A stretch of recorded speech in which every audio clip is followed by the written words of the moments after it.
Connecting these apps has never been easier because you can do it with Zapier, which helps every person and every business create automated workflows. It's easy. To get started, you'll just need to authenticate your apps, which takes just a few seconds.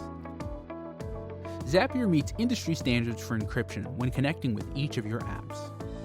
Now let's set up your trigger, which is the event that starts your Zap. Pick the trigger event that you want from the list. When you set up this step, your Zap will pull in test data from your trigger app that you'll see later when setting up your action app. This last part is where the magic happens. Choose the action you want to happen in your target app. You'll see a bunch of fields where you can specify the details of your Zap. You can type free-form text or pull data in from your trigger step as needed. Turn on your Zap and Zapier will start doing your work for you.